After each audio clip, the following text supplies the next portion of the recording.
కలిగినగాక. హల్లెలూయా, హల్లెలూయా.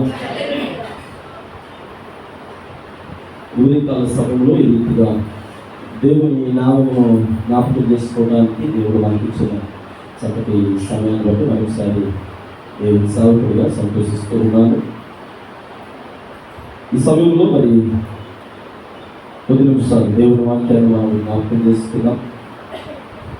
ఉదయకాల సమయం కొరకు సిద్ధపరచబడినటువంటి లేఖన భాగం కీర్తన 13వ కీర్తన భాగం నుండి మొదటి 2 చరణాలు మనం జ్ఞాపకం చేసుకుందాం.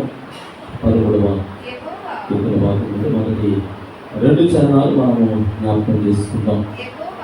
యెహోవా ఎన్నాళ్ళ వరకు నాకెంతకాలం విముఖుడైనవు,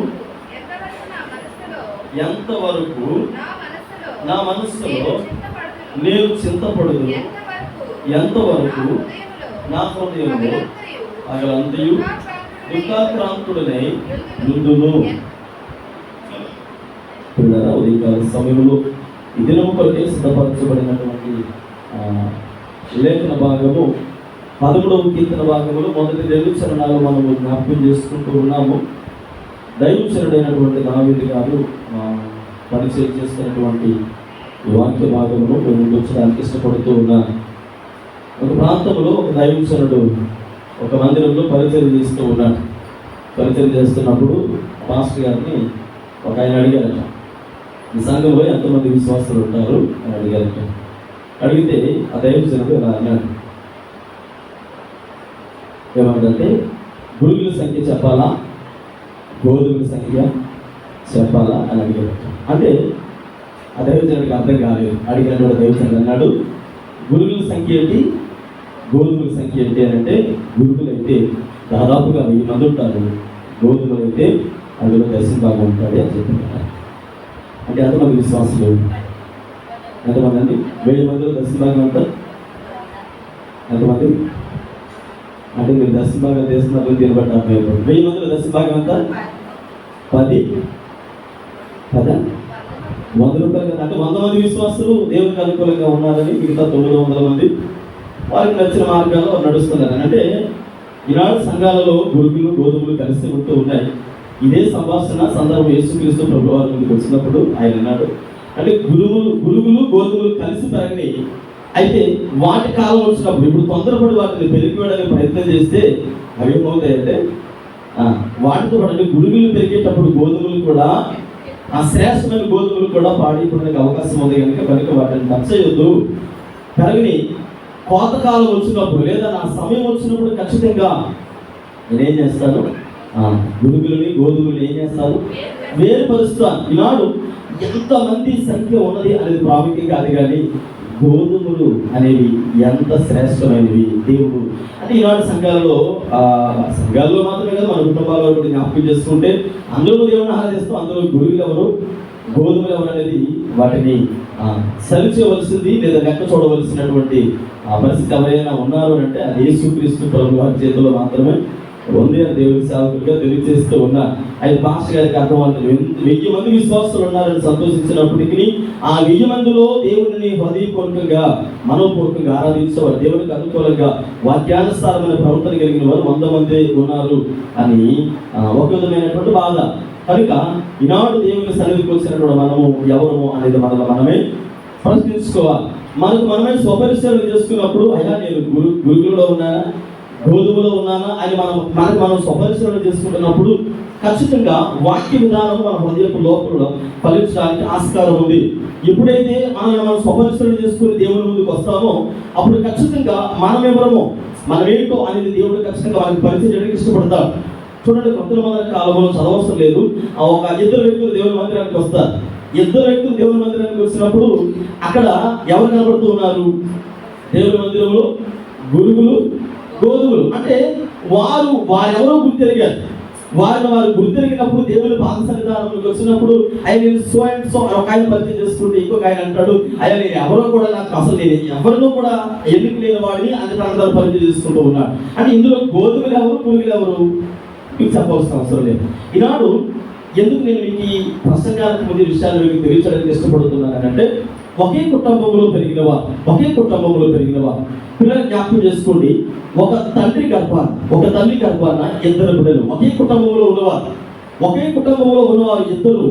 ఆ ఇద్దరులో ఒక విధమైనటువంటి వ్యక్తికి ఒక ఆలోచన, ఒక విధమైనటువంటి వ్యక్తికి మరొక ఆలోచన. ఒకరేమో మీకు అంటే అర్థమవడం తెలియజేస్తాను. యాషావు ఏమని పోలుస్తాం? యాషావుని దేవుడు ఏమని సంబోధిస్తూ ఉన్నాడు? యాషావుకు దేవుడు ఇచ్చినటువంటి ఆశీర్వాదములు ఏంటి? ఏమండి, యాషావుకి దేవుడు ఇచ్చినటువంటి బిరుదు ఏంటి? అప్పుడు ఎబ్రిల్ రాసిన పత్రికలో ఒక ఆయన అంటాడు, అంటే దైవజనుడు పౌలు యాషావు గురించి అలా మాట్లాడుతాడు. యాషావు అంటే ఎవరండి? వ్యభిచారులైనను అనే మాట. అంటే యాషావు దేవుడితో పోల్చబడ్డాడు, గురువులతో పోల్చబడ్డాడు. అంటే అదే తల్లి గర్భాన్ని జన్మించినటువంటి తన రక్త సంబంధమైనటువంటి వ్యక్తిని దేవుడు ఏమని సంబోధించాడు? ఇక్కడి నుంచి నీవు కాదయా, నీవు ఎవరిని?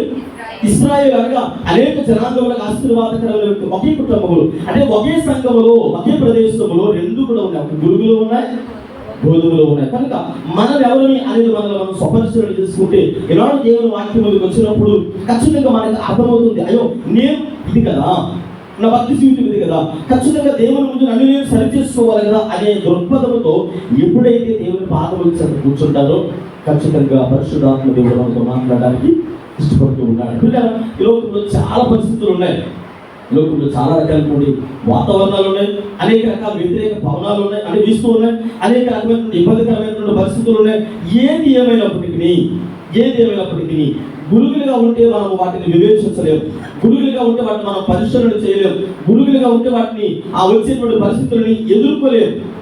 ఏది కూడా అర్థం కాదు. ఎందుకంటే నీవు గురువు అని ఎప్పుడైతే పిలువబడ్డావో ఖచ్చితంగా దేవుడు నీకు దూరంగా ఉంటాడని అర్థం. నువ్వు గోధుమ గింజలు అయితే అది భూమిలో పడి చనిపోయినప్పుడు మొలిచి మరలా శ్రేష్టమైనటువంటి ఆ ఫలాలు ఇచ్చేటువంటి ఆ గోధుమ గింజగా ఉంటావు. కనుక ఈ ఉదయకాల సమయంలో మీ కుటుంబాలలో కావచ్చు, వ్యక్తిగత జీవితాలలో కావచ్చు, చాలా ఇబ్బందికరమైన పరిస్థితులు మీరు సమచూస్తూ ఉన్నారేమో, చాలా రకాలైనటువంటి వాతావరణాలు మీరు అనుభవిస్తూ ఉన్నారేమో. అయితే ఈ ఉదయకాల సమయంలో ఒక దైవజనుడు మీకు పరిచయం చేస్తాం. దావీదు భక్తుడు ఇలా ప్రార్థన చేస్తూ ఉన్నాడు. అక్కడ చూడండి, మొదటి చరణంలో, యెహోవా ఎన్నాళ్ళ వరకు నేను మర్చిపోదు, నిత్యము మర్చిదవా, నాకెంత కాలము విముఖుడవై ఉందువు, ఎంతవరకు నా మనస్సులో నేను చింతపడుతును, ఎంతవరకు నా హృదయములు పగలంతయు దుఃఖాక్రాంతుడనై ఉందును. చాలండి. ఇక్కడ మరి చాలా సందర్భాల్లో మనం జ్ఞాపకం చేసుకుంటూ ఉంటాం, నా జీవితంలో సమాధానం రాదండి, నా జీవితంలో ఇక ఏ విధమైనటువంటి జవాబు రాదు. ఎన్నో సంవత్సరాలుగా ప్రార్థన చేస్తూ ఉన్నాను, ఎన్నో సంవత్సరాలుగా ఎదురు చూస్తూ ఉన్నాను, అనేక దినాలుగా దేవుడి సన్నిధిలో కనిపెడుతూ ఉన్నాను. కాబట్టి ఈ ప్రార్థన ఒకవేళ మీ మనసులో నిజంగా దుఃఖం ఉంటే, మీ గృహంలో లేదా వ్యక్తిగత జీవితంలో నిజంగా శ్రమ ఉంటే, ఈ వాక్యం చదివేటప్పుడు ఖచ్చితంగా మీ హృదయం మీతో మాట్లాడుతూ ఉంది. పరిశుద్ధాత్మ అనేటువంటి ఆ మెల్లని స్వరం ఏదైతే ఉందో మిమ్మల్ని తాకుతూ ఉన్నప్పుడు మీకు అనిపిస్తూ ఉంటుంది, చదువుతున్నప్పుడు నిజమే ప్రభువా నాకు మీరు మాట్లాడడం మానేస్తారయ్యా, నిజమే నాకు మీ స్వరము వినిపించడం మానేస్తారు. కనుక నేను చాలా కాలంగా దుఃఖంలో ఉన్నాను, చాలా కాలంగా వ్యాధులతో ఉన్నాను, చాలా కాలంగా ఈ పరిస్థితులన్నీ కూడా చూస్తూ ఉన్నాను అనేటువంటి పరిస్థితులు ఈ ఉదయకాల సమయంలో వాక్యాన్ని చదువుతున్నప్పుడు నిజంగా మీరు శ్రమలో, నిజంగా వేదనకరమైనటువంటి విపత్తికరమైన పరిస్థితుల్లో ఉంటే మీరు ఏమంటారు తెలుసా? అవును, నన్ను కూడా దేవుడు ఏం చేశారు? మర్చిపోయారు. అవును ప్రభా, నన్ను మర్చిపోయారు కనుకనే ఈరోజు నేను ఆశీర్వదించబడలేదు, నన్ను మర్చిపోయారు కనుకనే నేను సంతోషంగా లేను, నన్ను మర్చిపోయారు కనుకనే నేను దుఃఖంలో ఉన్నాను, నన్ను మర్చిపోయారు కనుకనే అని అంటే మీలాంటి జనాంగమే ఒక జనాంగం ఉంది. మీలాగైతే దేవుడు అంటారు అప్పుడప్పుడు, అయ్యా అవునయ్యా దేవుడు నన్ను మర్చిపోయాడు, దేవుడు నన్ను మర్చిపోయాడు, దేవుడు నన్ను మర్చిపోయాడు కనుక నేను శ్రమలో ఉన్నాను, దేవుడు నన్ను విడిచిపెట్టాడు కనుక నేను దుఃఖంలో ఉన్నాను. నేను ఈ పరిస్థితిలో ఉండడానికి, ఈ స్థితిలో ఉండడానికి కారణం ఎవరు తెలుసా? దేవుడే. దేవుడు నన్ను మర్చిపోయాడు అని ఈ వాక్య భాగం చదువుతున్నప్పుడు మీ హృదయంతో పరిశుద్ధాత్మ దేవుడు మాట్లాడే విధానం జ్ఞాపకం చేయాలనుకుంటూ ఉన్నాను. చూడండి, ఒక జనాంగం ఉంది, ఇశ్రాయేలు జనాంగమును సియోను వాసులారా అని బైబిల్ సంబోధిస్తుంది కొన్ని సందర్భాలు. ఈ సియోను వాసులారా అని పిలువబడినటువంటి జనాంగం ఏమనుకుంటున్నారంటే, దేవుడు మమ్మల్ని మర్చిపోయాడు కనుక మా జీవితాలు ఇలా ఉన్నాయి. చూడండి, ఒకసారి వాక్య భాగం చదవండి. యెషయా గ్రంథం 49వ అధ్యాయము, 49వ అధ్యాయము 14-15 వచనాలు.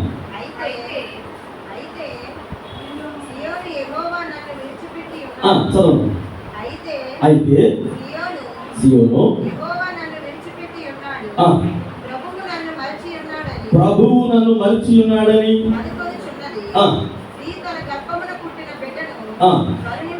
కరుణింపకుండా ఆయన చంటి పిల్లలు మరచున వారైనా మరచును కానీ నేను నిన్ను మరువను.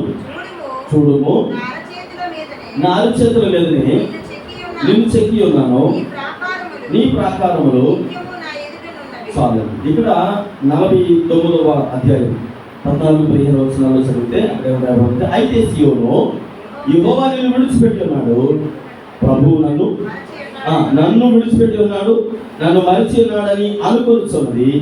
స్త్రీ తన గర్భమును పుట్టిన బిడ్డను కరుణింపకుండా తన చంటి పిల్లలను మరచునా అనే మాట జ్ఞాపకం చేస్తూ ఉన్నారు. వారైన మరుచుదిగా నేను నిన్ను మరువును అంటూ ఉన్నారు. పిల్లలు జ్ఞాపకం చేసుకోండి. చంటి పిల్లల తల్లులు ఉన్నారు అనుకోండి, వారు కోడుకుని అంటారు కదా, కోడిని అంటారు కదా, అంటే పరిపూర్ణంగా పడుకోరు. ఏం చేస్తారు? బిడ్డ శబ్దం, ఏడు శబ్దం వినబడని వెంటనే స్పందిస్తారు. ఎంత నిద్రలో ఉన్నా వారి చెయ్యి ఎక్కడ ఉంటుంది? ఆ బిడ్డ మీద ఉంటుంది. ఎందుకని? ఆ బిడ్డకి తల్లికి ఉండేటువంటి పేగు బంధం అంటారు కదా, ఆ పేగు బంధం. ఎందుకని? ఆ బిడ్డ నిద్రలో కదిలినా, ఎంత నిద్రలో ఉన్నా వెంటనే చేయబట్టుకొని నిద్రలోనే ఉంటారు, కళ్ళు తెరవరు, కానీ చేతిలోకి అదుగుతూ ఉంటారు ఇలా.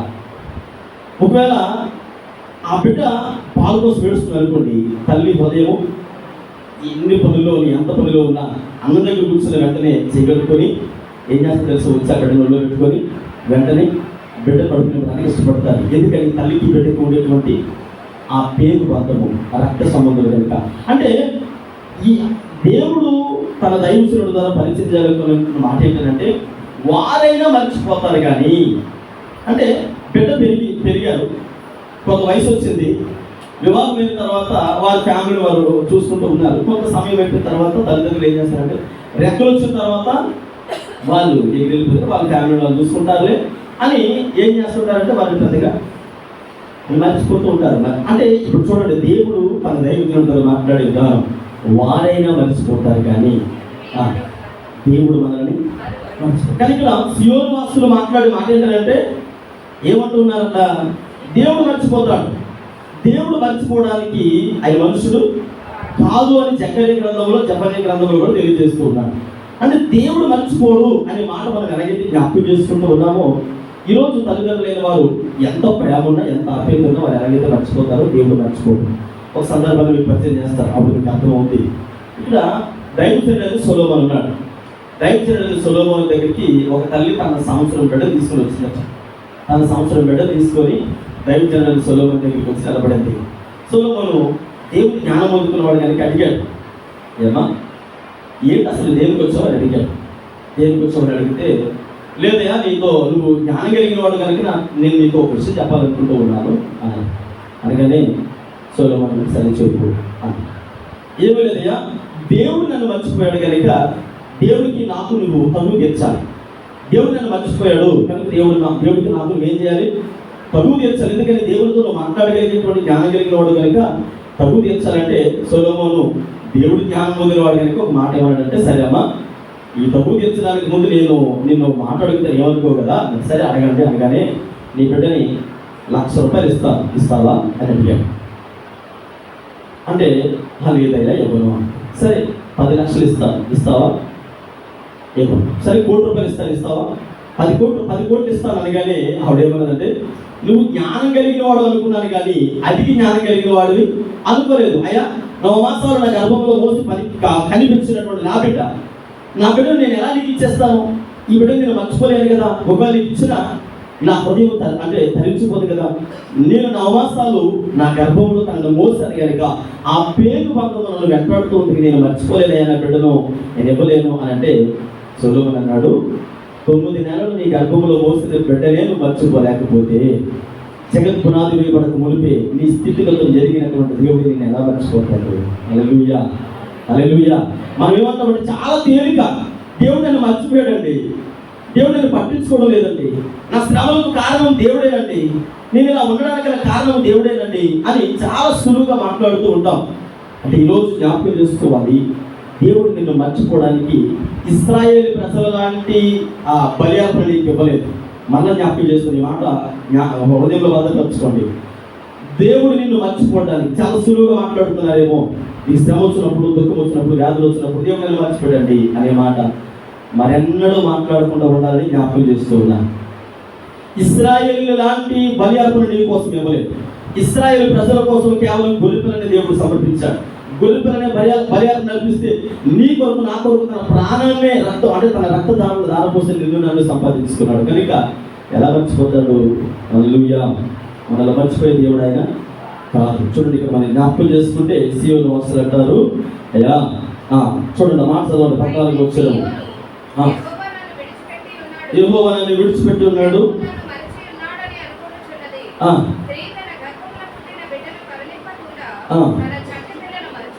మరచునా వారిని మరుచుకుని కానీ నేను నిన్ను మరువును అనే మాట మనం జ్ఞాపకం చేసుకుంటూ ఉన్నాం. పిల్లల, ఇశ్రాయేలు ప్రజల కొరకు దేవుడు కేవలము ఏం సమర్పించాడట? మాట్లాడాలి. ఇశ్రాయేల్ ప్రజలకు ఏం సమర్పించాడు? ఐగుప్తు నుండి వచ్చినప్పుడు ఇశ్రాయేల్ ప్రజల కొరకు ఆ చిట్ట పస్కా పండుగ ఏం సమర్పించాడు? మోసని వెలిగించాడా? మరి అహరోనా ఏమండి? ఒక గొర్రె పిల్లను బలియార్పణగా అనిపించాడు ఆయన. ఒక గొర్రె పిల్లను వధించాడు. అంటే గొర్రె పిల్ల రక్తం వచ్చేది ఇశ్రాయేల్ ప్రజలు ఏం చెప్పాడు? ఐగుప్తు నుండి విడుదల పొందారు. ఈరోజు నీ నా పాపముల కొరకు ఏ గొర్రె పిల్లను సమర్పించాడు ఆయన? యేసుక్రీస్తు ప్రభువు వారి గొర్రె పిల్లగా మారి నీ నా పాప విముక్తి కొరకే ఆయన తనను తాను బలియార్పణగా అర్పించేసుకున్నాడు గొల్గొతా పర్వతం మీద. అంటే ఎవరు శ్రేష్ఠులు? ఇశ్రాయేల్ ప్రజలు శ్రేష్ఠులా? మీరు మనం శ్రేష్ఠులు? ఏమంటే ఇశ్రాయేల్ ప్రజలు శ్రేష్ఠులా? మీరు శ్రేష్ఠులా? ఎందుకని మన కొరకు యేసుక్రీస్తు ప్రభువు వారే తనను తాను బలియార్పణగా అర్పించేసుకున్నారు ఆయన. కానీ ఈనాడు మనం ఏమంటామంటే, శ్రమ వచ్చిన వెంటనే దేవుడు నన్ను మర్చిపోయాడండి. దేవుడు నిన్ను మర్చిపోయే దేవుడు కాదు. మనుషుల మనస్తత్వాలు ఎలా ఉంటాయంటే, బాగా ఉన్నప్పుడు అంతా బాగానే ఉంటారు, కానీ శ్రమలు వచ్చినప్పుడు మాత్రం ఎందుకు అనవసరంగా అనిపించదు మళ్ళీ అందులో మనం పాలు భాగస్తులు కావాలి కనుక అసలుకే ఇప్పుడు అన్నీ కూడా ఖాళీ అయిపోయినాయి, ఇప్పుడు మనం ఎందుకే అని వెనకట్టేస్తారు. అన్నీ బాగున్నప్పుడు అందరూ చుట్టాలి. ధనం ఉన్నప్పుడు, బలం ఉన్నప్పుడు, అన్ని సౌకర్యాలు అందుబాటులో ఉన్నప్పుడు అందరూ చుట్టాలి. పేదవాహనం అయిపోయినప్పుడు, వసతిహీనులుగా ఉన్నప్పుడు, ఏది లేనప్పుడు, ఆరోగ్యం క్షీణించిపోయినప్పుడు, లేదా ఏదో తీరన రోగం మన శరీరాలకు అంటుకున్నప్పుడు ఏమంటారు తెలుసా? ఒకప్పుడు రాసుకుని మనతో పాటుగా చక్కగా ఒకే కుర్చీలో కూర్చునేవారు, ఒకే బెంచ్లో కూర్చున్నారు. ఏం చేస్తారు తెలుసా? ఎప్పుడైతే తీరన రోగం వచ్చిందని విన్నారో వెంటనే ప్లీజ్ ఏం చేస్తారు? పర్వాలేదులే అని కూర్చుంటారా? కూర్చొని. కానీ మన దేవుడు ఎలాంటి వాడు అంటే, ఏ పరిస్థితుల్లోనైనా మనము చెడిపోయిన వారిని, పాడైపోయిన వారిని తెలుసుకున్నప్పటికీ మనల్ని అంటు పెట్టుకునేటువంటి దేవుడు. కనుక మనల్ని మర్చిపోయిన దేవుడు కాదు. ఇప్పుడు మనకి దిక్కులు ఎన్ని ఉన్నాయి? 4 దిక్కులు. ఒకటి ఇక్కడ తూర్పు నాకు తెలియదు, తూర్పు ఉందండి. తూర్పు ఇటు, పడమర ఇటు, దక్షిణము నా వెనకాల ఉందా? నా వెనకాల ఉత్తరం ఇటు. అంటే దేవుడు గొప్ప కార్యాలు చేసే ప్రాంతం ఏది? దిక్కేది? పేపర్ లీక్ అయిందండి. దేవుడు గొప్ప కార్యాలు చేసేటువంటి దిక్కు నా చెయ్యకుండా అంటే బైబిల్ గ్రంథంలో దేవుడు తెలియజేస్తున్నాడు, తన కార్యాలు చేసేటువంటి ప్రదేశము ఉత్తర దిక్కు నుంచి దేవుడు కార్యాలు చేస్తున్నాడట. అంటే ఒక వ్యక్తి ఉన్నాడు బైబిల్ గ్రంథంలో, దైవజనుడు యోబు గారు. శ్రమ వచ్చింది, ఏడుస్తూ ఉన్నాడు. అందరూ ఎక్కలు చేస్తున్నప్పటికీ దుఃఖంలో, వ్యాధులలో అలా తిరిగిపోతున్నప్పుడు యోబు అనుకున్నాడట, నేను శ్రమలో ఉన్నాను కదా, నేను శ్రమలో పాలు అయ్యాను కనుక ఇప్పుడు నేను ఎవరిని వెతకాలి? దేవుడిని వెతుక్కుంటూ వెళ్ళాలి. ఇప్పుడు దేవుడిని వెతుక్కుంటూ యోబు వెళ్తున్నప్పుడు 4 ప్రదేశాలు తిరుగుదాం అనుకున్నాడు. ఇప్పుడు తూర్పును వెతికాడు, పడమను వెతికాడు, దక్షిణాన్ని వెతికాడు, ఇంకో ప్రాంతానికి వెళుతూ ఉన్నాడు. ఉత్తరం నుంచి వెళుతూ ఉన్నప్పుడు అక్కడ చూడండి, వాక్య భాగం చదివి మీకు అర్థం. యోబు గ్రంథం 23వ అధ్యాయము, యోబు గ్రంథము 23వ అధ్యాయం 8-9 వచనాలు చదవండి. యోబు గ్రంథము. నేను తూర్పు దిక్కు వెళ్ళినను, ఆయన అచ్చట లేడు. పడమట దిక్కున వెళ్ళినను, ఆయన కనబడటలేదు.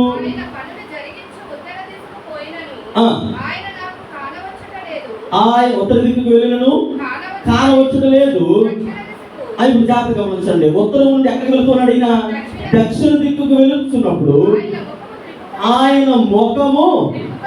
ఇప్పుడు చాలు, యోబు తన శ్రమలలో వెతుకుతూ ఉన్నాడు. 3 దిక్కులకి వెళ్ళాడు, 4వ దిక్కుకు వెళుతున్నప్పుడు ఆయన ముఖం తిప్పుకొని ఉన్నాడట. ఎటు తిప్పుకొని ఉన్నాడు? యోబు వైపు. యోబు వెళుతూ ఉన్నప్పుడు యోబు వైపు చూస్తూ ఉన్నాడు. అంటే మనం ఏమనుకుంటామంటే దేవుడు నన్ను మర్చిపోయాడు, దేవుడు నన్ను పట్టించుకోవడం లేదు, దేవుడు నన్ను అసలు చూడడం లేదు అని ఎవరైతే మాట్లాడుతూ ఉన్నారో వారికి దేవుడి సేవకుడిగా తెలియజేస్తూ ఉన్నా. నువ్వు శ్రమలో ఉంటే అలా ఊరుకునే దేవుడు మన దేవుడు కాదు. ఒంటరిగా ఉన్నావో, కుటుంబంతో కలిసి దుఃఖపడుతూ ఉన్నావో, లేదంటే ఎక్కడుండి ఈ మాటలు మరి అయ్యా నన్ను దేవుడు చాలా రోజుల నుంచి మర్చిపోయాడండి అని దావీదులాగా మీరు ప్రార్థన చేస్తే, ఎంతవరకు నాకు దూరంగా ఉంటావయ్యా, ఎంతవరకు నేను పట్టించుకోవయ్యా, అయ్యా అవును ప్రభా నువ్వు నాతో మాట్లాడడం మానేస్తావయ్యా, నేను శ్రమలలో ఉన్నాను, కృంగిపోతూ ఉన్నాను అని అలాంటి మనస్తత్వంతో ఈరోజు దేవుని సన్నిధిలో కూర్చుంటే ఈ మాటలు మన కొరకే. ఆయన ఎవరి వైపు చూస్తూ ఉన్నాడు? మన వైపే చూస్తున్నాడు. మన వైపు ఒక ఉదాహరణ తెలియజేస్తాను. ఈ బంగారాన్ని మెరుగుపెట్టేటువంటి వ్యక్తులు ఉంటారు కదా, వారి వృత్తిరీత్యా బంగారాన్ని మెరుగుపెట్టేటువంటి వ్యక్తులు వాళ్ళు ఏం చేస్తారంటే బంగారము ఆ కొలుములో వేసి కాలుస్తూ ఉంటారు. కొలుములో వేసి బంగారాన్ని కాల్చినప్పుడు మనకు బాగా అనుకుందాం, మనకు బాగా సన్నిహితులు అనుకుందాం, బాబాయో లేదంటే ఎవరో బ్రదర్ అనుకుందాం, వెళ్దాం. వెళ్ళగానే అతను ఆ బంగారాన్ని ఏం చేస్తూ ఉంటాడు? కొలుములో పెట్టేలాగా కాలుస్తూ అట్లా కలుపుతూ ఉంటాడు. అప్పుడు మనం వెళ్ళినప్పుడు ఏం చేస్తాడు? బాబాయ్ బాగున్నావా అన్నాం అనుకోండి, దాన్ని అలా వదిలిపెట్టేసి అని మన వైపు చూసి పలకరిస్తాడా? ఏమంటాడు? బాగున్నా. పిన్ని పిన్ని బాగానే ఉంది. పిల్లలు ఏం చేస్తాడు అంటే ఏమి చూస్తాడు? బంగారం మీద చూస్తుంది. ఎందుకని? ఆ బంగారము మెరుగు పెట్టబడిన తర్వాత ఆ వ్యక్తి యొక్క స్వారీపు బంగారంలో కనబడే వరకు, అది చక్కగా నిగనిగలాడే వరకు, ఒక మంచి ఒక మంచి ఆభరణంగా తయారయ్యే వరకు తన దృష్టి అంతా దేని వైపు ఉంటుంది? ఆ బంగారం మీద, కొలుగు మీదే ఉంటుంది, బంగారం మీదే ఉంటుంది తప్ప చుట్టాలు వచ్చారు కదా చెప్పేసి బంగారం వదిలిపెట్టేసి గోమను అలాగే చెప్పేసి ముచ్చట్లు పెట్టుకోరు. దేవుడు కూడా అంతే. నువ్వు శ్రమలో ఉన్నప్పుడు నిన్ను విడిచిపెట్టి వేరే పనులు చూసుకునేవాడు దేవుడు మన దేవుడు కాదు. నువ్వు వ్యాధుల్లో ఉన్నప్పుడు ఆయన దృష్టి అంతా కూడా నీ మీదే ఉంటుంది. నువ్వు ఒక మంచి ఆభరణం వల్ల తయారవ్వాలి, శ్రేష్టమైనటువంటి వ్యక్తిగా తీర్చిదిద్దబడాలి, ఆయనకు అనుకూలమైనటువంటి సాధనముగా తయారు చేయబడే వరకు తన దృష్టి అంతా ఎవరి మీద ఉంటుంది? నీ మీదే ఉంటుంది. అది తప్ప దిక్కులు చూస్తే నేను ఎలాగో వదిలేసే దేవుడు మన దేవుడు కాదు. ఎన్నాళ్ళ వరకు నన్ను జ్ఞాపకం చేసుకోకుండా ఉంటామని ప్రార్థన అయితే మాత్రం అయ్యా నన్ను మర్చిపోయావయ్యా, నన్ను పట్టించుకోలేదయ్యా అని మాత్రం దేవుడిని ప్రశ్నించే వారికి మనము ఉండకూడదు. చూడండి, ఇక్కడ మనం జ్ఞాపకం చేసుకుంటే చాలా సందర్భాలలో దేవుడు ఒక వ్యక్తిని మెరుగు పెట్టడానికి, ఒక వ్యక్తిని శ్రేష్టమైన ఆభరణంగా తయారు చేయడానికి, ఒక వ్యక్తిని ఆశీర్వాదకరమైన విశ్వాసిగా లేదా సేవకుడిగా, ఒక మంచి నాయకుడిగా తయారు చేయడానికి దేవుడు తన కలుదృష్టి అంతా కూడా తన మీద కేంద్రీకరిస్తాడు అనడానికి ఒక చిన్న నిదర్శనం నేను మీకు తెలియజేస్తాను. దైవజనుడైన మోషే ఎక్కడ విడిచిపెట్టబడ్డాడు? అంటే నీళ్ళలో విడిచిపెట్టబడ్డాడు. నీళ్ళలో నుండి తను ఏం చేశారు?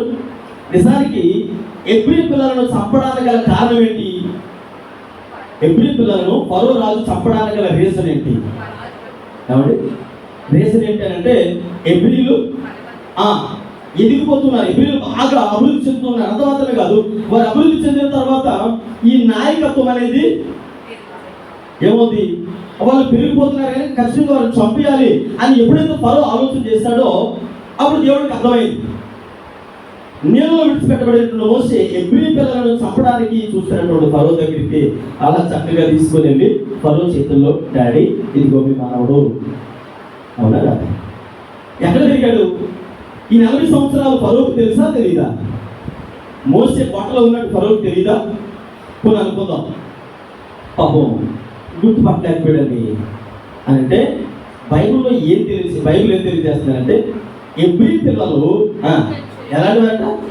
చురుకైన పిల్లలు కాదు, అమ్మ తల్లి కాదు, పిల్లలు. నేను అడిగేది పిల్లలు సుందరులై, అంటే మోషేని చూడగానే సుందరుడై ఉన్నాడు, అంటే అందంగా ఉన్నాడు. ఐగుప్తీయులు ఎలా ఉంటారు? సొలొమోను యొక్క పరమగీతంలో రాయబడింది కదండి, ఆమె గురించి ఏమంటాడు? నీవు నల్లని దానివని బాధపడకు, నీవు నల్లని దానివైనను నేను ప్రేమిస్తాను. అంటే ఎబ్రీలు ఎలా ఉన్నారు? సుందరంగా ఉన్నారు. ఈ ఐగుప్తీయులు అంటే వీళ్ళు ఇరువురికి కలరు తేడా ఉంది. ఇప్పుడు ఈ పిల్లవాడిని తీసుకెళ్ళగానే ఎవరిని గుర్తుపట్టాడు?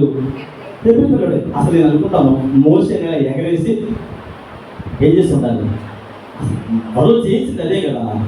మరి అలాంటప్పుడు చంపవలసినటువంటి ఫరోనే ఏం చేశాడు, చక్కగా కోటలో 40 సంవత్సరాలు అంగరంగ వైభవంగా పెరిగాడు. మరణానికి దగ్గరగా ఉన్న వాడిని జీవములో నడిపించినటువంటి ప్రణాళిక ఎవరిది? సర్వశక్తి కలిగిన దేవుడిది. శ్రమలో ఉన్నాడు, ఇబ్బందికరమైనటువంటి పరిస్థితుల్లో ఉన్నాడు. ఒక వ్యక్తిని వెలిగి పెట్టడానికి, ఒక వ్యక్తిని అద్భుతకరమైనటువంటి ఆభరణంగా తీర్చిదిద్దడానికి దేవుడు మనకి వ్యతిరేకకరమైనటువంటి వాతావరణంలోకి నడిపిస్తూ ఉన్నాడు. శ్రమల దగ్గరికే నీకు ఎన్నించైతే శ్రమలు వస్తూ ఉన్నాయో, ఎన్నించైతే ఆధ్యాత్మిక లోపం వస్తూ ఉందో అక్కడికే నేను తీసుకుని వెళ్తూ ఉన్నాడు. ఇప్పుడు ఏ కోట నుండి అయితే మోషేకి మరణ వార్త వచ్చిందో, మరణ శాస్త్రం వచ్చిందో, అదే కోటలోనికి మోషేని నడిపించి 40 సంవత్సరాలు ఏదో పెంచాడు. పాలు, నెయ్యి, వెన్న, అన్ని రకాల భోజనాలు ఎవరు తిన్నారండి? మోషేకి చక్కగా సంరక్షకుడిగా 40 సంవత్సరాలు పెరిగిన తర్వాత ఇక్కడ మనం జ్ఞాపకం చేసుకుంటే ఒక మాట మీకు పరిచయం చేస్తా. మోషే తొందరపాటుతనం వలన దేవుడు 40 సంవత్సరాలు మోషేని అల్లారుగా పెంచి, ఆయన ఇదిగో నేను శ్రేష్టమైన ఆభరణంగా తయారు చేయాలనుకున్నాను, నా పని కొరకు నేను సిద్ధపరుస్తూ ఉన్నాను. శ్రమలు గుండా వెలుగుతున్న నిన్ను తీసుకొని వచ్చి అంతఃపురంలో కూర్చోబెట్టారు. ఇప్పుడు అంతఃపురంలోకి వచ్చినటువంటి మోషే చిన్న తొందరపాటు వలన ఏం చేశాడు? అప్పుడు దేవుడు అనుకున్నాడు, ఈ తొందరపాటు నేను నేర్పించలేదు కదా, సకల విద్యలను ప్రావీణ్యత పొందుకోవడం కరెక్టే.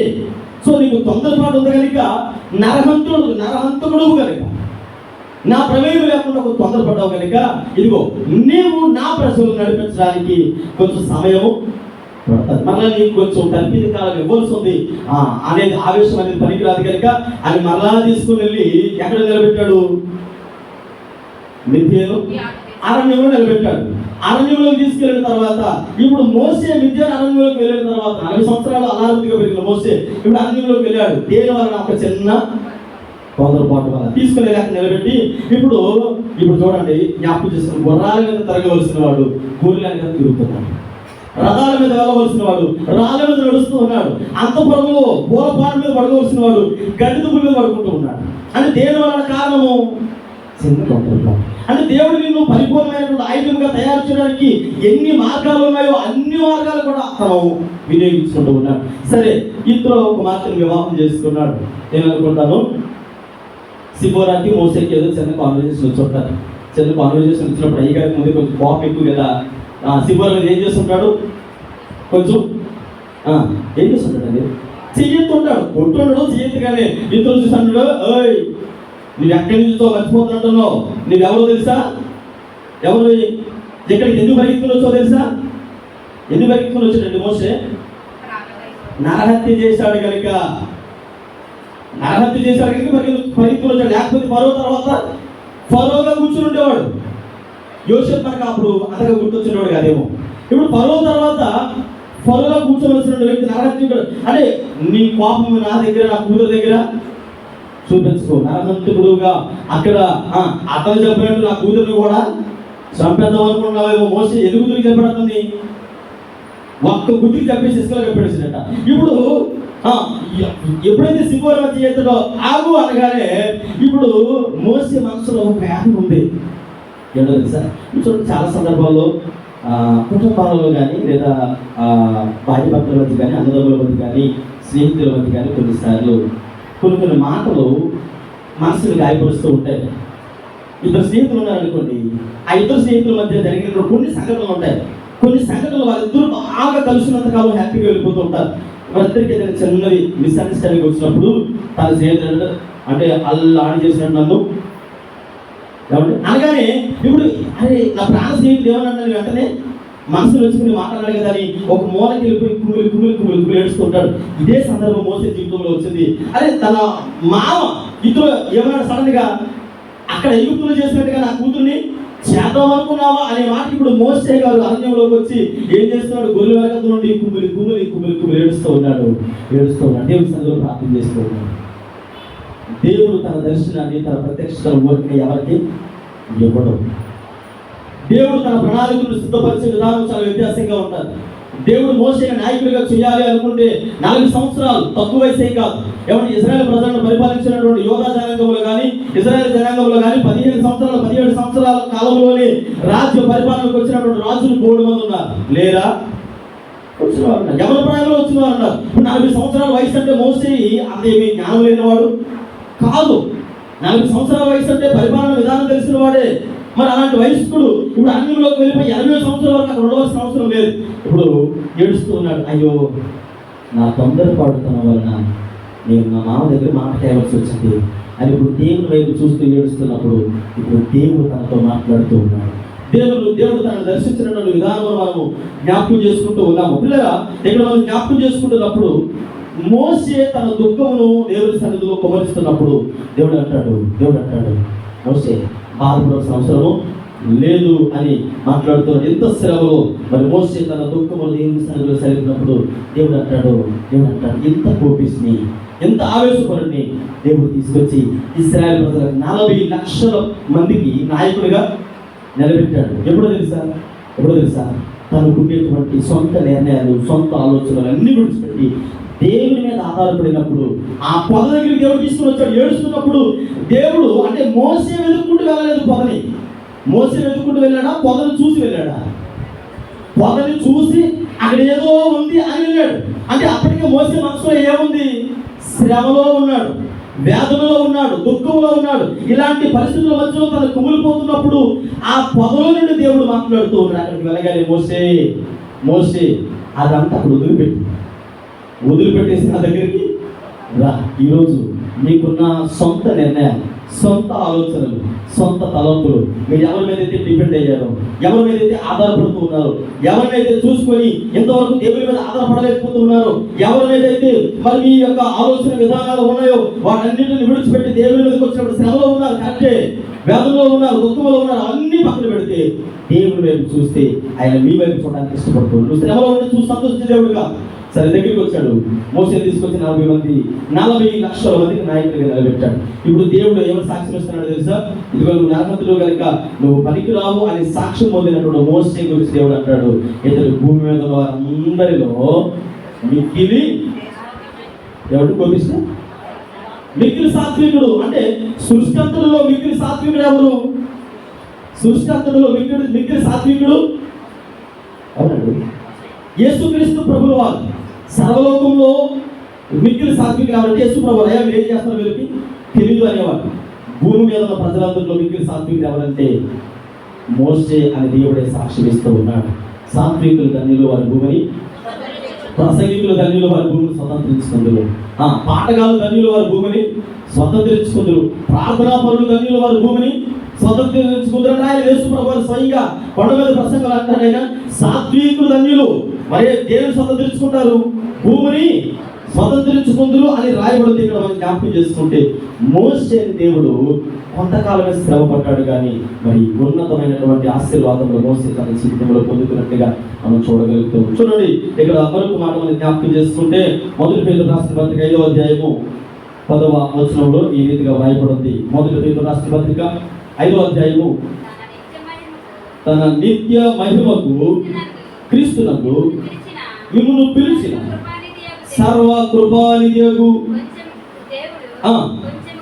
దేవుడు కొంచెము కాలము మీరు శ్రమపడిన పిమ్మట తానే మిమ్మల్ని పూర్ణులుగా చేసి స్థిరపరిచి ఏం చేస్తారట? మోసే జీవితంలో జరిగింది అదే ఈరోజు మన జీవితంలో కూడా స్థిరపరచాలని ఆలోచన చేస్తూ ఉన్నారా? అయ్యా నేను శ్రమలో ఉన్నాను, నా వైపు దేవుడు చూడలేదు, నేను మర్చిపోయాడు అని ఒకవేళ ఎంతవరకు మీరు మాట్లాడుంటే మిమ్మల్ని దేవుడు మర్చిపోవడానికి మనుషుడు కాదు, ఆయన మర్చిపోయేవాడు కాదు, మీ వైపు చూస్తూ ఉన్నాడు. అయితే మనము మన జీవితంలో ఏ విధమైన ఆలోచనతో ఉంటూ ఉన్నాం? సాత్వికంతో ఉంటూ ఉన్నామా? సొంత నిర్ణయాలతో ఆవేశంతో ప్రయాణం చేస్తూ ఉన్నాం? ఇక్కడ మనల్ని పూర్ణులుగా చేయడానికి ఇష్టపడుతూ ఉన్నాడు. పిల్లల బైబిల్ గ్రంథంలో ఒక ఆయన ఉన్నాడు, యోసేపు అనే వ్యక్తి. దాదాపుగా శుక్రవారం అనుకుంటా, శుక్రవారం జ్ఞాపకం చేస్తాను. యోసేపు వయసు అడిగితే క్యారేజ్ పర్టికులర్ వయసు అంటే అది చిన్న వయసు కాదని మళ్ళా తన గురించి నేను ఆలోచన చేసినప్పుడు 17 సంవత్సరాల వయస్సు. ఎన్ని సంవత్సరాలు? యోసేపు అమ్మ వేసేటప్పుడు వయసు ఎంత? 17 సంవత్సరాలు వయసు కలిగిన వాడు. 17 సంవత్సరాల వయసు కలిగిన వాడు అంటే విడిపించుకోలేనివాడు కాదు, పారిపోవడానికి కాలు చేతులు రాలేవాడు కాదు, కానీ ఆయన తను సరెండర్ అయిపోయింది, తన అన్నలకి లోపడ్డాడు. ఇక్కడ 17 సంవత్సరాల పాటు తన జీవితంలో మరి అన్నలకు అమ్మేయబడ్డాడు. ఆ తర్వాత 13 సంవత్సరాలు శ్రమలు అనుభవించాడు. ఆ తర్వాత మరొక 17 సంవత్సరాలు యాడ్ చేస్తే మొత్తం 17 + 13 30 సంవత్సరాల పాటు. ఇవన్నీ కౌంట్ చేస్తే అంటే యోసేపు సింహాసనం మీదకి వెళ్ళడానికి 30 సంవత్సరాలు పట్టింది. శ్రమ పడిందేమో 13 సంవత్సరాలు, తండ్రి దగ్గర పెరిగిందేమో 17 సంవత్సరాలు. ఈ 30 సంవత్సరాలు కాల వ్యవధి, ఈ 30 సంవత్సరాల కాల వ్యవధి యోసేపుని దేవుడు ఏం చేశాడు? పరిపూర్ణమైన సాధనముగా సిద్ధపరుచుకున్నాడు. ఈ 30 సంవత్సరాల్లో యోసేపు శ్రమలు ఎదుర్కొన్నాడు, అవమానాలు ఎదుర్కొన్నాడు, నిందలు ఎదుర్కొన్నాడు, శరసాలు చూశాడు. అనేక రీతిగా అవమానించబడినప్పటికీ ఈ 30 సంవత్సరాలు ప్లస్ మనం జ్ఞాపకం చేసుకుంటే సింహాసనం మీదకి వెళ్ళి కూర్చున్నాడు. అంటే దాదాపుగా సింహాసనం మీదకి వెళ్ళిన తర్వాత 80 సంవత్సరాలు పరిపాలన చేశాడట. ఎన్ని సంవత్సరాలు? ఇప్పుడు యోసేపు శ్రమ పడింది ఎక్కువ, సంతోషించింది ఎక్కువ? సంతోషించింది ఎన్ని సంవత్సరాలు? 80 సంవత్సరాలు. శ్రమ పడింది 13 సంవత్సరాలు. తండ్రి దగ్గర ఉన్నది 17 సంవత్సరాలు. అంటే యోసేపు జీవితంలో అదే పేరుతో చెప్పాలనుకుంటూ ఉన్నాడు. కొంతకాలం వరకు మాత్రమే శ్రమ అనేది మన జీవితంలో దేవుడు పరిపూర్ణంగా లైఫ్ లాంగ్ ఇచ్చేది కాదు.